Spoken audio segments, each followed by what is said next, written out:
They write of murder, subverted history, the natural world, war, and architecture. They are the finalists for the 2014 RBC Taylor Prize. And they join us now to tell us more about their work in nonfiction. Here they are, in alphabetical order. Charlotte Gray, author of The Massie Murder, A Maid, Her Master, and the Trial That Shocked a Country. Thomas King, author of The Inconvenient Indian, a curious account of Native people in North America. J.B. McKinnon, author of The Once and Future World, Nature as It Was, as It Is, as It Could Be. Graham Smith, author of The Dogs Are Eating Them Now, Our War in Afghanistan. And David Stauch, author of Arthur Erickson, An Architect's Life.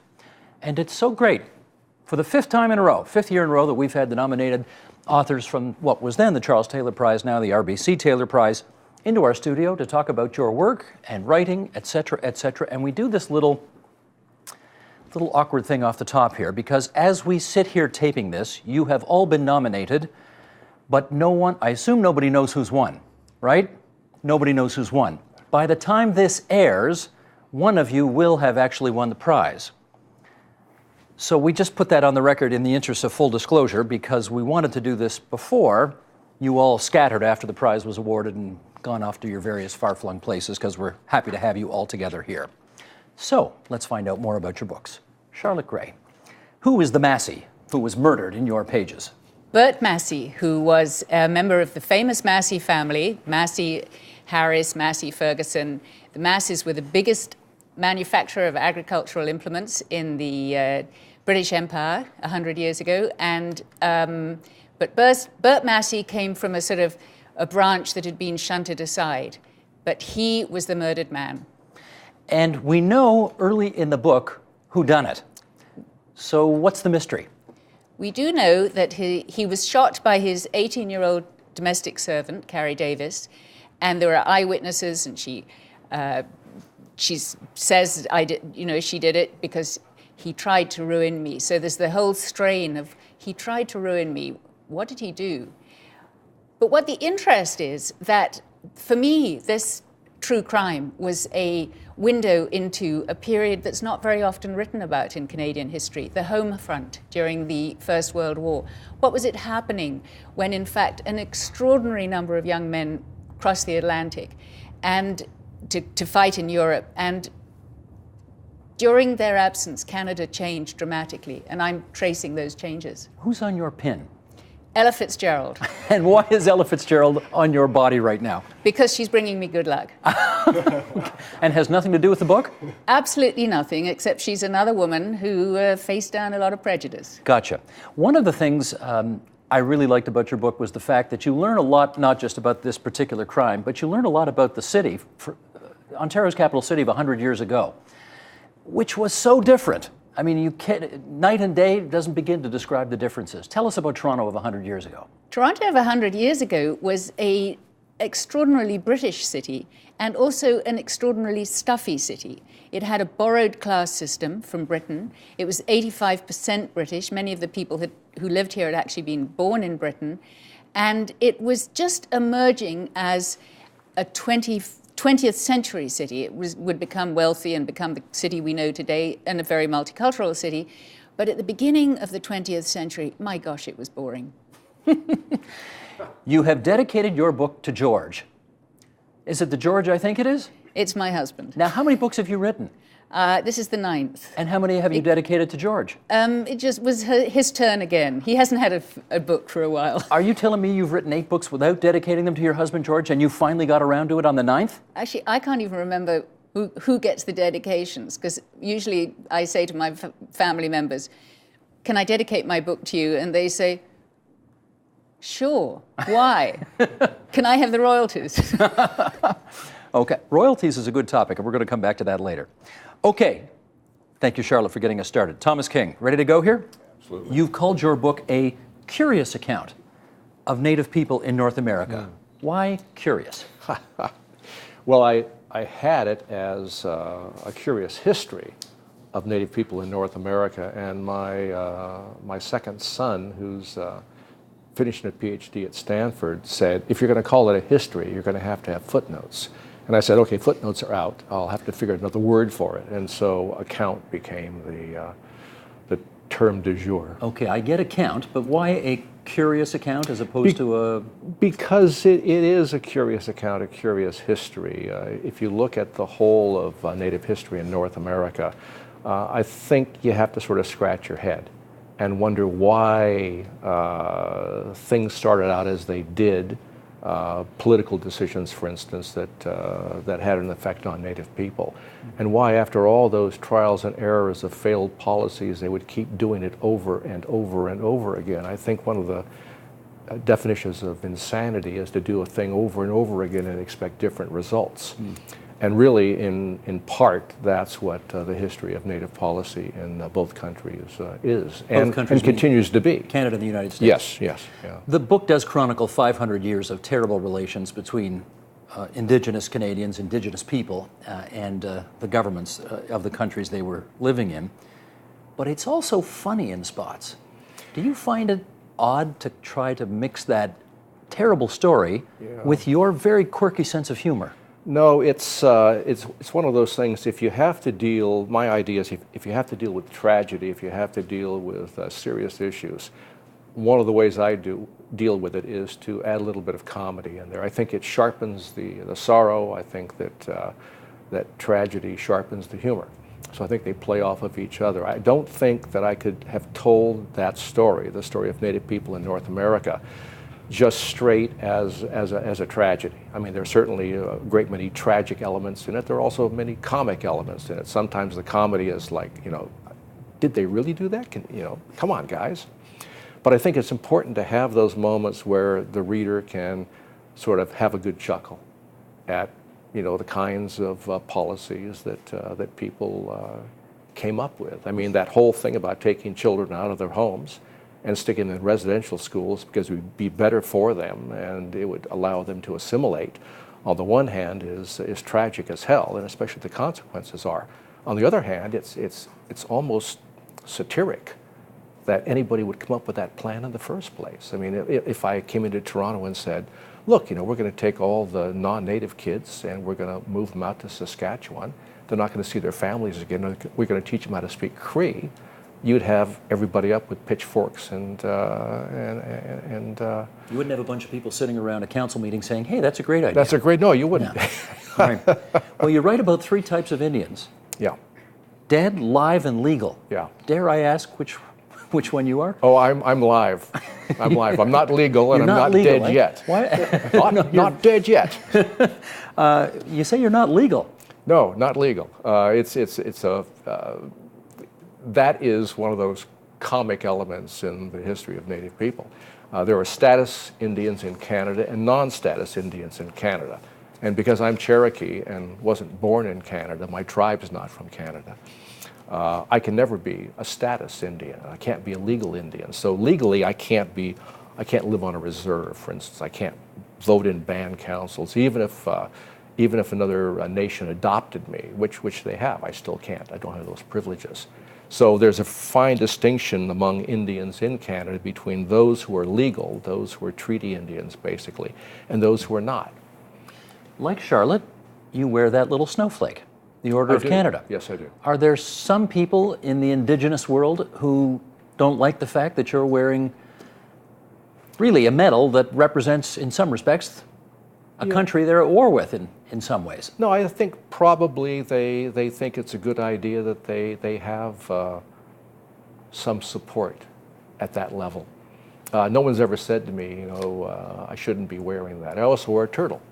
Yes. Which is, I suppose the other side of the picture. That's my Order of Canada pin, if you will, from the Indigenous side.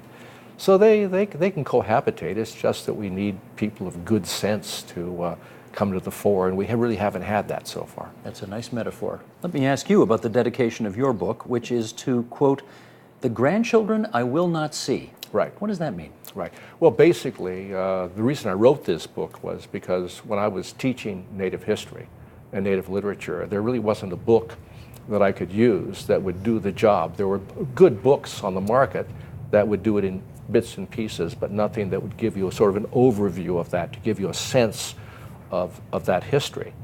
And so when I wrote this book, I knew that the effect that it would have probably would be on the next generation for the kids that I did not see. And I wanted to make sure that, that people understood that Native people in North America aren't going anyplace. As a matter of fact, I think the last statistics were that, that Native young people were the fastest growing portion of the population. Fastest growing demographic, yep. And so this book is for them. This book is, you know, something that they can read and say, okay, that's the sense of it. Now let's get down to the meat and the pieces that affect us in the 21st century. Gotcha. Thank you. Moving on. JB, first question to you is obvious. How come you don't use James Bernard? Why are you JB? My secret has been exposed. Those are the two. I mean, I could go by James McKinnon. There's two answers to this, actually. One is that by using JB, I'm honoring both of my grandfathers. One was James and one was Bernard. The other is that early in my career as a journalist, when I was writing as James McKinnon, I received death threats and actually had a BB gun fired through my office window at one point in the city of Victoria. And I just thought it might be helpful to have that one little bit of remove from the public. A little more anonymity. Yeah, a little more anonymity. So, so ever since then, I've been JB McKinnon. Okay, JB, good. You talk about nature as it was, as it is, and as it could be. So let's go through this. What do we need to know about nature as it was? We need to know that nature in the past was so different from what we think of as nature today that it was almost like another planet. That's certainly what I found as I went back. A lot of my work for this book was researching studies from the field of historical ecology, reading old sea captains' journals, reading old pioneer diaries, these sorts of things. And it really did, for me, it felt like I was spending time reading about an entirely different world from the one that we know today. Because some of what was around then is not around now. So make the comparison. Yeah, the very short version of it is there were more things in more places. There was greatly more natural abundance than we see today. And there were all of these oddities, you know, things like grizzly bears all across the plains and Canadian prairies. There were buffalo in Florida. There were walruses that turned up in Boston and at the mouth of the Thames in England. There were ostriches running across the Middle East. You roam the world and it's a map of creatures that we still know today, but we know them from only tiny pockets of the places where they used to be. Why do you think we're worse off because it's the way it is rather than the way it was? I think we're worse off in a couple of ways. One is ecologically, we've created a much more fragile world. We've simplified the ecology of the planet, and that's the simplification of any system always makes it less resilient. And I think that's a serious concern. The other thing is, I just think we've made a much less magical world. You know, when I read about that world, that's the world that I want to live in. I find myself drawn to this idea that we could live in on a planet where we enjoy all of that richness, all of that abundance, and all of that natural spectacle that we've lost. Your book does end with some optimism. There is the as it could be. Yeah. So what could it be? Well, we don't really know what it could be, but what I think we can do is we can look at the natural world of the past and draw inspiration from it to set a higher bar for what nature could be in the future. And that could be, I mean, I think what that means is that we can become much more innovative about building the human cultural world and the natural world into some kind of more integrated form, as it certainly was, you know, for many cultures in the past. I think it is possible for us to do that with the global culture today. It's just going to take a great deal of creativity and a great deal of engagement. Do enough of us care enough to make that happen, That's one of the really critical questions that came up for me in the book. And I ended up with this sort of 3 R's for this, and it's remember. The first thing we need to do is really remember what the natural world was so that we have some sense of what it could be. But the second R is we need to reconnect with it. We really do have to make a deliberate effort to have as many of us as possible reconnect with the natural world so that it becomes meaningful enough to us that we want to bring it back, that we want to live with it again. And Canada is actually a very interesting country that way because there still are a lot of people here who who have a day-to-day connection with, or even just sort of a heartfelt connection with the natural world. And I don't think we realize in this country how extraordinarily rare that is. You do refer to nature, though, as confounding.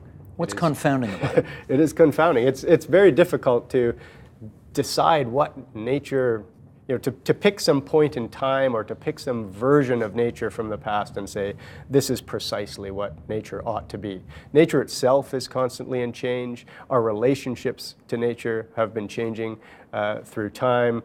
And then there's always this question of, are we a part of nature or are we apart from nature? I think the answer is both, but it's hard to hold these sorts of dichotomies in our heads. You dedicated the book to your mother and, quote, the memory of your father. How come? Well, I hadn't dedicated a book to my parents, and my father died while I was writing this book, while I was doing the last writing and edits. And I mentioned in the book that in the dedication, that this was the last book he ever read. What I don't mention is that he read an earlier draft and he had some fairly sharp criticisms of the book. So there's again another story behind the touching dedication. He'd prefer the newer version, I presume. I like to think so. You like to think so.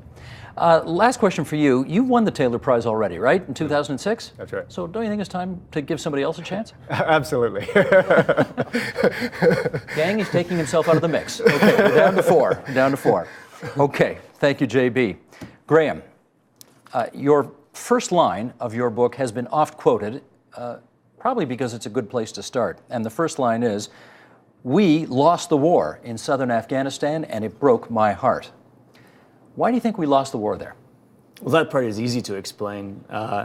Look, when Canadian troops went south in 2005, 2006, they sent a battle group into southern Afghanistan.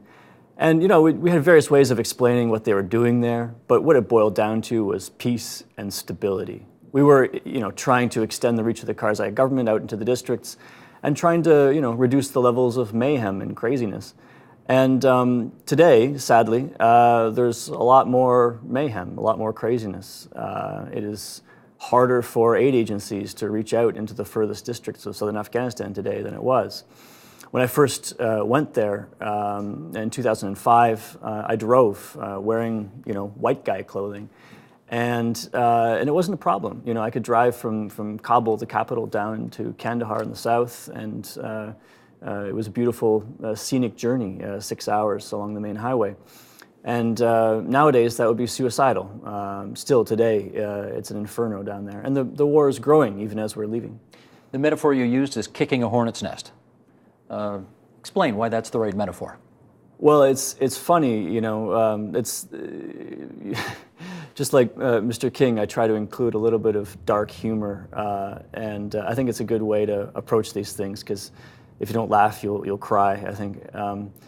It was the generals, it was the guys who were running the war who said that, look, we're kicking a hornet's nest, this is necessary work, but once in a while when you kick a hornet's nest, you get stung, and it's just a necessary thing. And I said to one of the generals at one point, I said, look, is there a moment in real life when you would ever kick a hornet's nest? And he said to me, Graham, oh, you've never owned a cottage. And I went away thinking, oh, geez. I mean, it's true, I've never owned a cottage, but is that really a good method of pest removal? I don't know, maybe you can tell me.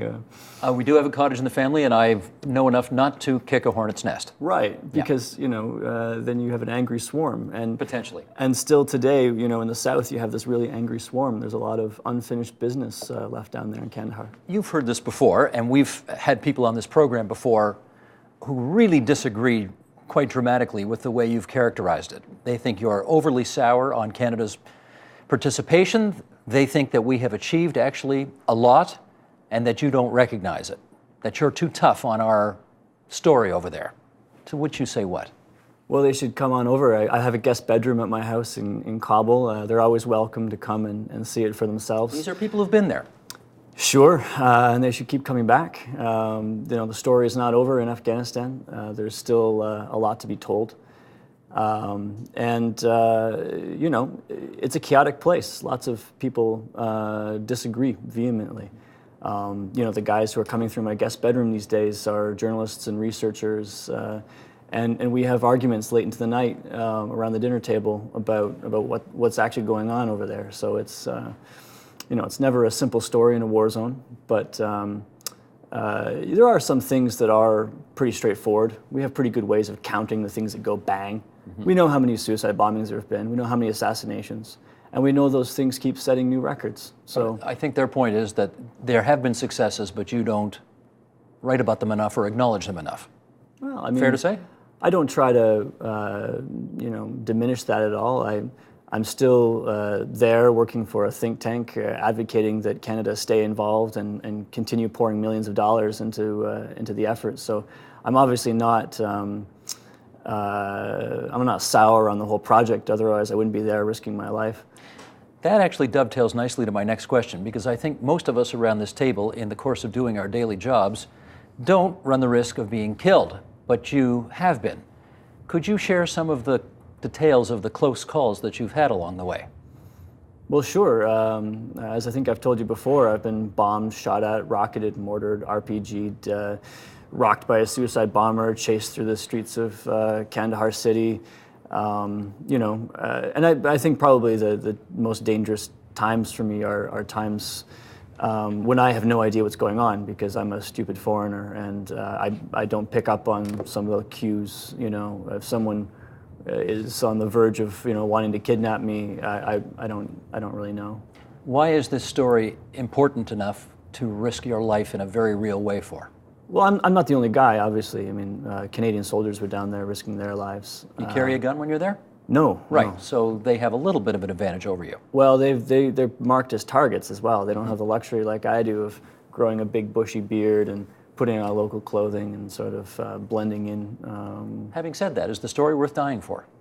No, of course not. No story is worth dying for. I hope to keep writing for another half century or so, and if I can do that, then I'll be happy.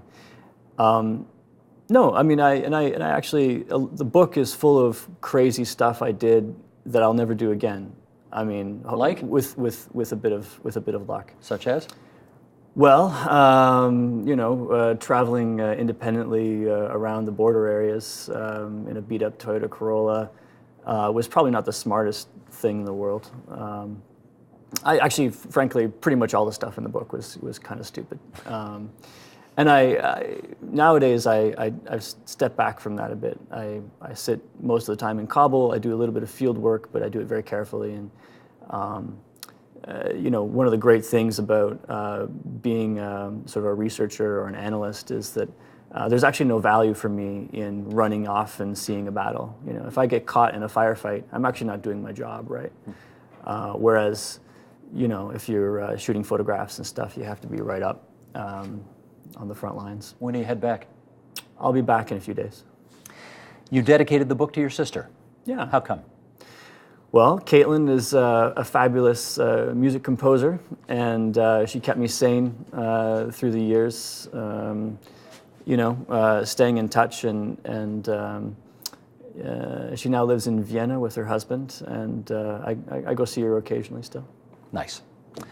David Stauch, I'm going to ask you about a guy that I suspect we have a lot of new Canadians who watch this program, and a lot of them will not know who Arthur Erickson was. He died 5 years ago. Who was he? That's a big question.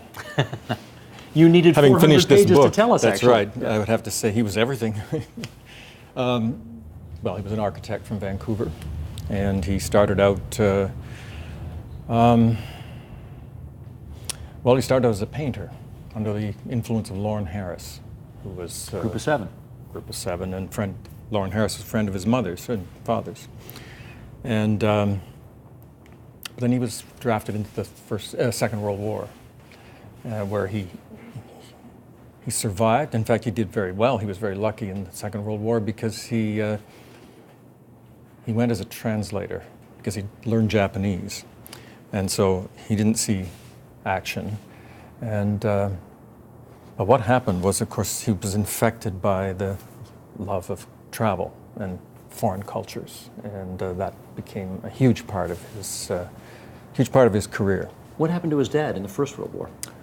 Good question, because that's a very sad place to start, isn't it? His father was at the Battle of Amiens just August before the war was over in 1918. So what happened was his father was part of a big movement to, take that particular area and free one of the rail lines to Paris, and his legs were both blown off. So he was a double amputee.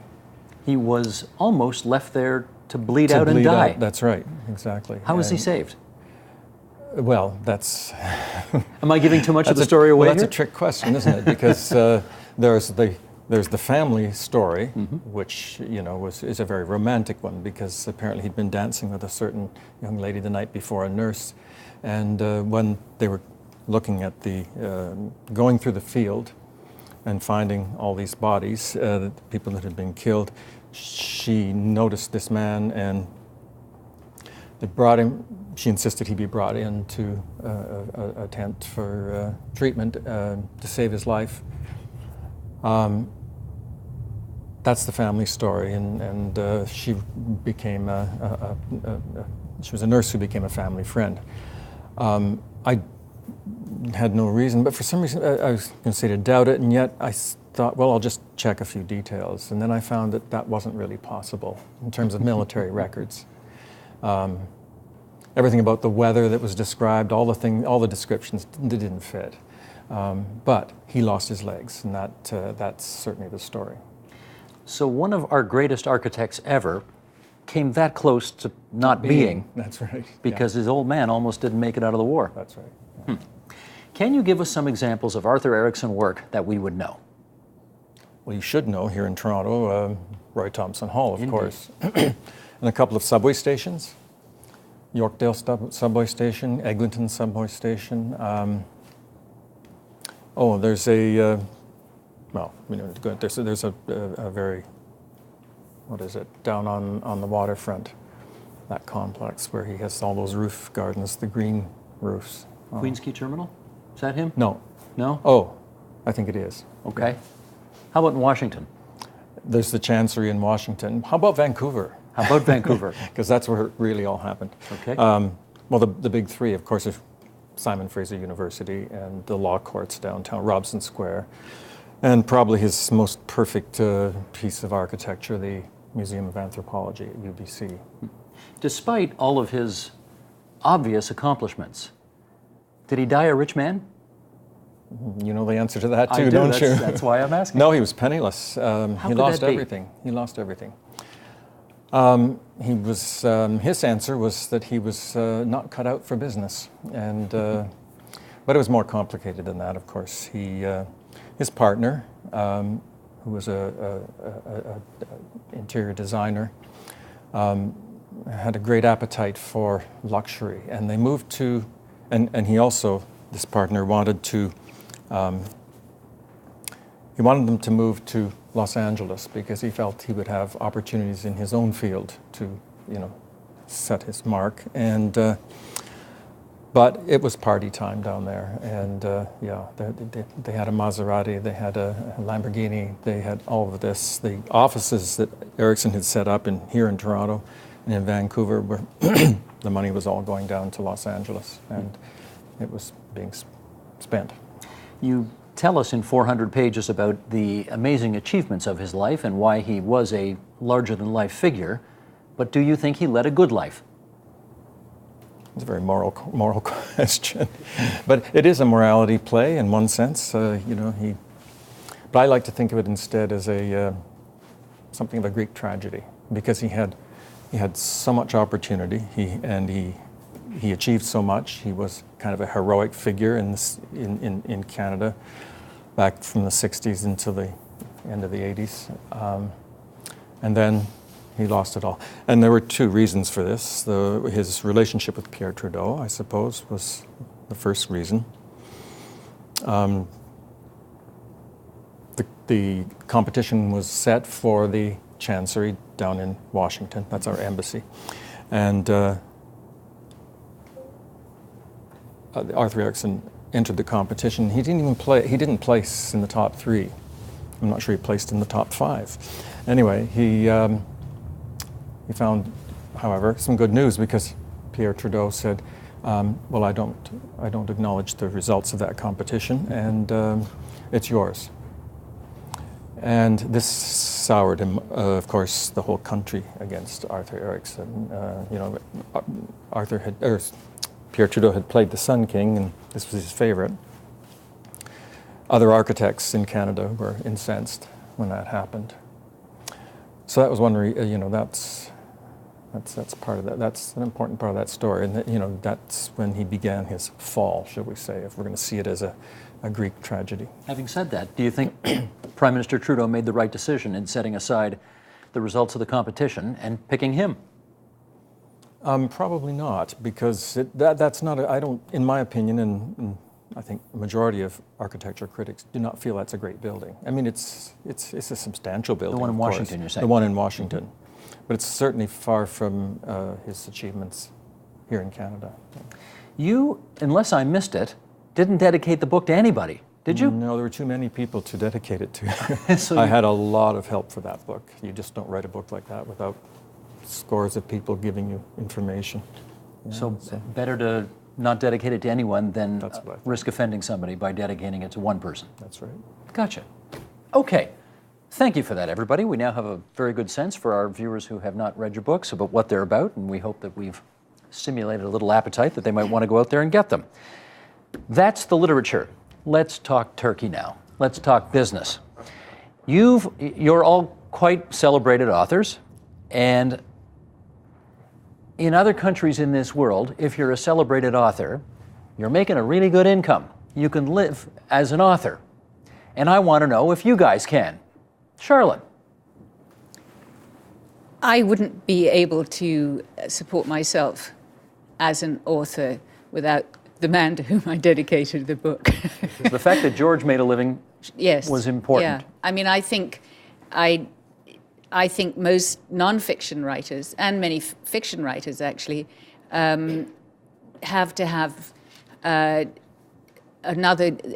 main source of income, whether it's teaching or journalism or working for an NGO to support their writing habit, because it's too unpredictable. It's too, and you're always, I mean, it's sort of wonderful when something good happens, like somebody options one of your books for a television series or something. It's fantastic, and there's suddenly a lump of money. But Does that happen to you? It has. Which one? Gold Diggers, which became the Discovery Channel Klondike, which was shown recently. Okay. Which was sort of, boy, when you see, you spend 2 years, 3 years in a room by yourself or in the archives creating a book, and then you see what you've spawned in terms of 150 extras and 150 filmmakers on a mountain in Alberta filming, recreating the Chilkoot Pass. I can tell you it gives you a total thrill and a sort of chill down your spine. I did that with my fingers.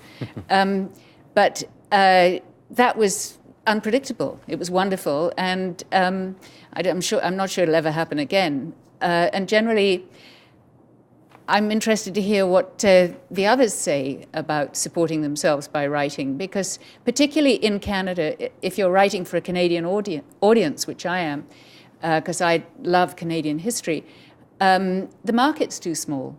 It's never going to be sort of a huge amount in your advance.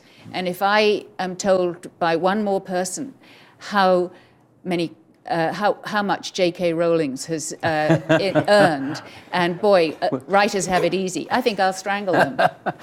Harry Potter. You wish you'd come up with Harry Potter. It's not a particularly Canadian story, but you wish you'd come up with it. If I'd come up with Harry Potter, he probably would have lived in Yellowknife. Lovely. Okay, Thomas, how about it? Well, I think if you're going to be a writer in Canada and if you're going to make a living, the first thing you have to be is fast, and I'm not. Why fast? Just because you have to be able to turn the books out. Oh, you got to crank them out. You have to crank them out, I think. Okay. With The Inconvenient Indian, I was on that for at least 7 years. And I don't care how you divide up the advance and whatever you get from royalties, it don't amount to much of a living.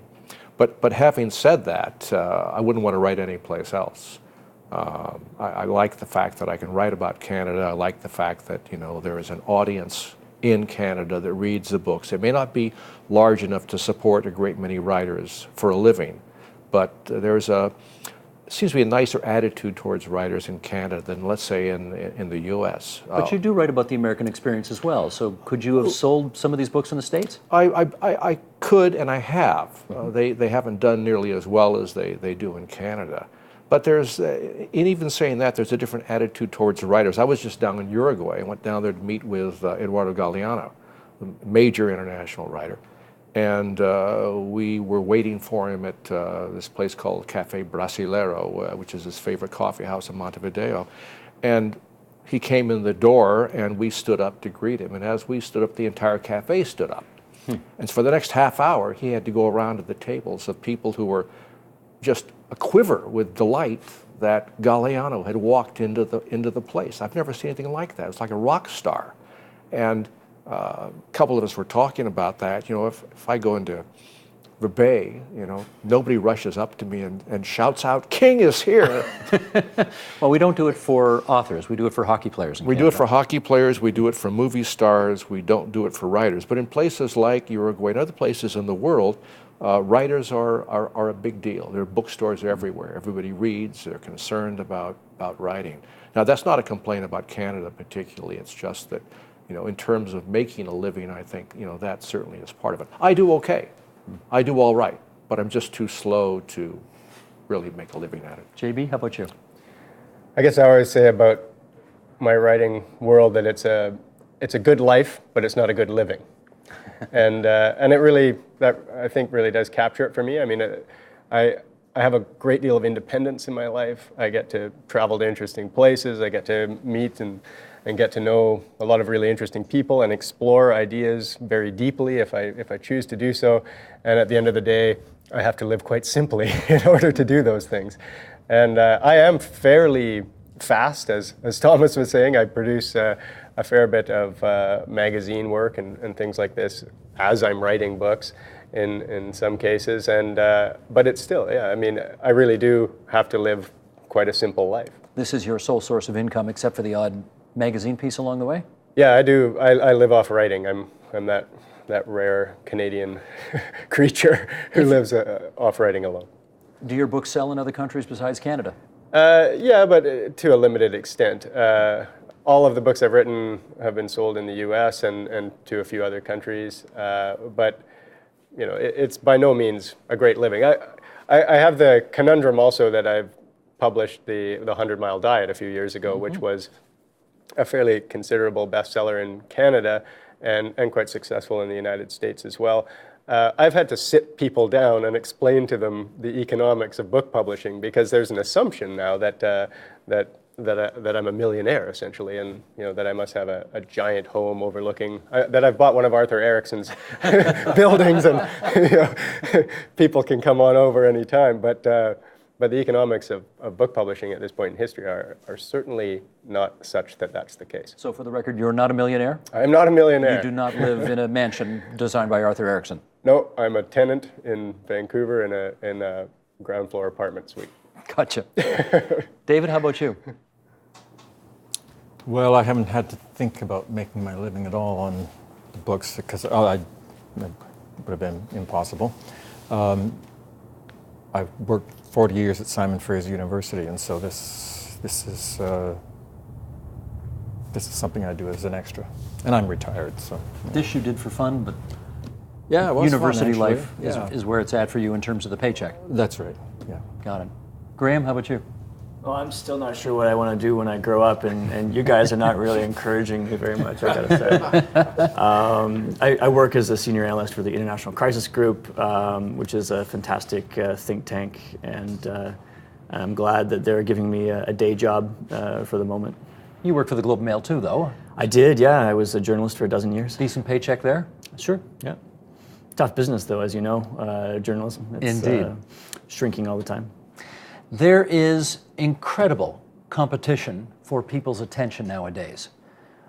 Never mind other books, but movies and television and amusement parks and the internet and live theater and art galleries and museums, and the list is endless. and people only have a certain amount of disposable time for whatever it is they do outside of work, and you're trying to get people's attention for these various passions that you have. And I guess I want to find out a little bit more about what it is. Charlotte, again, you first. What is it that you can do to try to get the product out there and make sure as many people see it as possible? Get on shortlists, which is terrific. It's always such it's a sort of huge personal gratification when your book is recognized, but it's also very important in terms of getting your head above, as you said, the sort of surging mass sea of other attractions and distractions. And I am very conscious that in my career as producing books, with every book, I have to do more of the promotion myself, sort of websites and tweeting and Facebook and speeches, and I love book clubs. Book clubs are incredibly discerning groups of readers, and it's fantastic when they choose your book to read. And so word of mouth is very, very important. So book clubs, do you go to book clubs? I do if they're sort of within driving distance of my house. I don't drive for more than 40 minutes to a book club. Otherwise, I wouldn't get much writing done. But do you have the same thing, Tom? Do you? Yeah, it's you get invited to festivals, you get invited to book clubs, you get invited to do keynote addresses here, there, and yonder, and they're all very flattering. But every time that you leave your house and you go someplace and you take that time off, it's time away from your writing. And if you're not writing, you're not making a living. But even more than that, if you're not writing, if you have your writing time broken up every other week or so, it takes me a long time to get back to where I was when I left, and so I can't afford that. And as I've gotten older, quite frankly, travel has been more of a problem. We were talking about, why we travel when we were coming over here, and for me, as I get older, it's tougher to get me out of the house and on a plane and on the road, because if I have to fly to Vancouver to do the literary festival there, and I'm only there for one day, it's still 3 or 4 days out of my life. It's one day to get there, it's one day to do the gig, it's one day to get back, and then one day to clean my clothes and get decompressed and get back onto my machine. And the time change as well. It takes the body a little time to adjust. There's the time, although I've gotten so used to having time changes thrown at me that I really don't feel them all that much. My wife does. She says, my God, it's 6 o'clock in the morning. And I say, no, it's not, it's 9 o'clock. She says, yeah, it's 9 o'clock here, but it's 6 o'clock back in Vancouver where we came from. And I said, you can't count that anymore. You just have to let that go. Graham, how about it? Getting, I wonder if it's doubly difficult for you, because in some respects there is Afghanistan fatigue in the Canadian population. We see it ourselves when we do programs here. There is not as large an audience for that subject as perhaps there ought to be. That's just the way it is. So what do you do? Well, yeah, absolutely. Getting people to care is a really an uphill battle. But James has that, trying to get people to care about the planet too. Heck, getting people to care about Native peoples is an uphill battle, I think, a lot of the time. And that doesn't mean that the fights are not worth having. I mean, in some ways, this is the essence of what we do, is we thrust people into these worlds they don't necessarily want to inhabit. And it's a good struggle. I mean, even if we can just put these things in front of a few people, I think it's worth doing. JB, how do you get the story out there? I flail away like the rest of us, I think.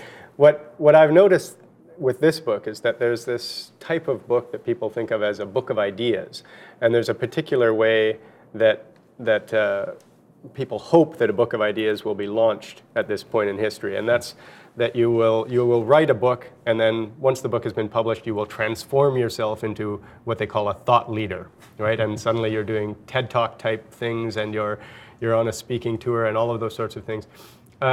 When this book hit the stands, I kind of made a conscious decision that was not what I was going to do. I didn't want to be a thought leader. I wanted to be a writer, and so I've been doing as much promotion as feels natural and right to me as a writer, and then as quickly as I can, basically, I'm trying to get back to work. You know, I think for me, the best way to reach readers is to keep producing things for them to read, and to set my sights on trying to find that core of high quality, deeply engaged readers who will carry the work out to the rest of the world. So are you working on another book already?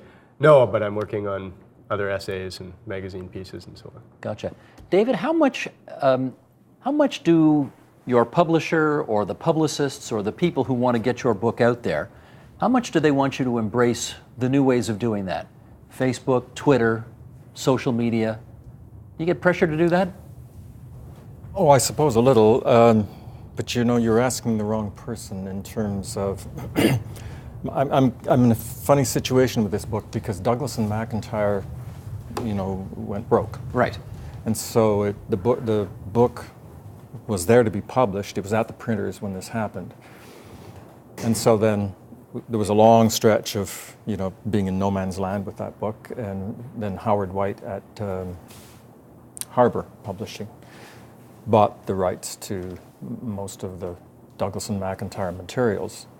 And so the book is just, you know, they're working hard. I've got someone that is, you know, serving as publicist, but she's a freelancer. In other words, this book isn't really attached to the industry like the other 4 books, I think. Got it. How about, Charlotte, how about you? You mentioned Facebook and Twitter. Is that something you do lovingly, willingly, or gritting your teeth the whole time? I think it's the problem that Thomas mentioned and that we're all very conscious of. The more time you spend on that stuff, the less time you're spending on what you really want to do, which is keeping writing something that is intellectually engaging you in an extremely nourishing way. I mean, I'm not that fast a writer, and so sort of popping off a tweet doesn't come that easy. And do you have a Twitter account? Oh yeah, I do. And I do tweet. I'm better at retweeting because that's just one push. No, I retweet, and I try to keep my website up to date. And I'm very conscious of the need to do all that, and I understand it. But I mean, I'm really impressed by what you said, James, about you know, finding really engaged readers who I can sort of persuade that what I'm writing is important, because what is important for me is to try and engage Canadians in our history. Our history has been so badly covered, and particularly social history. Up to now, it's too much of the history has been sort of chaps and maps and wars and laws and, you know, what it was like. Well, this book is about Canada in the home front during the First World War, but other books I've done, you know, I'm constantly putting women back in the story, because Pierre Burton, who was a fabulous historian, you know, there isn't a single woman in any of the books he wrote, unless they were hookers. So, you know, it's... Got something against hookers? There are other women besides hookers. Oh, hookers that's your can be point. there, but let's have a few more. Okay, that's the point. You know, and that's what I want to do. That I'm trying to reconnect Canadians with our history and make them see that actually it's a source of great stories, and it's shaped our present and should inform our future. And frankly, you're not going to do that in a tweet. Well, I wonder how difficult it is for somebody who's accustomed to articulating a thought in 80,000 words to have to do it in 140 characters. That is a challenge, isn't it? Yes, luckily I have kids and kids' friends who teach me things like OMG. Okay, got it. We've got 5 minutes left here, which is, I guess, a minute to each of you. We know that a great book can change people's lives, and I want to know how these great books changed your life. Thomas. Well, it allowed me to tell the story of Native people in North America. It also allowed me to go back and relive part of my past, because in part I was part of that history, at least a small part of it. And while it opened up old wounds, I'll have to admit that it did that, it also allowed me to clarify some of my thoughts on that history and to get some ideas. So when people ask me, so what can we do about this situation that we have on our hands, at least I had a couple of semi-intelligent answers that I could come up with. So it did that for me. What it does for readers, I have no idea. No, I'm only asking about you. Okay. Graham, how did this book change your life, writing the book? It was very similar, actually. It was sort of a form of therapy. It was stuff I had to get off my chest, stuff I had to sit down and think about. You know, as I say, I think in many ways it encouraged me, you know, to stop, you know, running around battlefields. You know, you go back and you listen to the audio recordings and you can hear again just how close you got sometimes. And so it was good education for myself. David, writing this book, how did it change your life? Well, I suppose what it did for me was help me reconnect or connect more, to engage more with Vancouver itself, where I lived, because I wasn't born there, so I didn't have that sort of same kind of nostalgic investment in the city at all. I've worked there, but Arthur Erickson was rethinking the genres of buildings, and these ideas were important. I began to realize this architect really did deserve the kind of, you know, fame that he enjoyed for quite a while. Yeah, I suppose that's it. You just live more in your city that way. You get Vancouver better now. I do, yeah. Nice. JB. I think this book solved a bit of a puzzle for me because ever since childhood, I've paid a lot of attention to the natural world. I've spent a lot of time in remote and wild and backcountry kind of places, and I've always wondered why they seemed a little bit oddly empty. You know, that much of the continent, much of the world seems kind of oddly empty to me. And I could never make sense of that until I started doing the research for this book and realized, well, it's because we have depleted the planet to such an extent. And out of that, I get both this sense of loss, you know, there's a certain, almost a grief associated with it, but at the same time, a sense of inspiration, you know, a more hopeful attitude that we can rebuild something like that in the future. It is a good point. We shouldn't assume that there have only been positive changes to all of your lives as a result of having written your books. You did experience some negative consequences as a result of writing it. Is that what you're saying? Yeah, it's some of the, at one point I talk in the book about getting to the point where I just felt like I was stacking skulls in a crypt. You know, at a certain point, that's how it feels. It's going to have that, all of those losses pile up, but then you have to push beyond that as well to see what's behind the wall. Charlotte. I guess it did, writing the Massie murder did two things for me. One was it reinforced my amazement at how Canada has evolved and how it continues to evolve. And I think it's really, as I said earlier, it's really important to look back at only 100 years at how different this country was then. The other thing that it really brought home to me was how malleable the law is. I mean, a lot of the Massie murder is the trial scene, and Carrie, who shot her boss, had a very, very good lawyer. And he got her off. She walked. I mean, it's no secret. And what that really brought home to me, I mean, we tend to think of the law as a completely black and white, written on tablets system. And in fact, it's so malleable. It just reflects the current values at the time. You see this in The Inconvenient Indian, too. I mean, it's just, we construct these laws, and they're constructed in that point by male politicians, but they're only a snapshot of the attitudes at the time. As I thank all of you for coming in tonight to do this program, it has just occurred to me this moment that I have most of these books in the wrong place. So, Charlotte Gray, thank you for coming in and for the Massie murder. David Stauch for Arthur Erickson, An Architect's Life. Graham Smith for The Dogs Are Eating Them Now. JB, I actually got yours right. You're in the right spot. JB McKinnon for The Once and Future World. And Thomas King, The Inconvenient Indian, belongs here. Thanks so much, RBC Taylor Prize nominees. Great to have you here. Thank you. Thank you. Support Ontario's public television. Donate at tvo.org.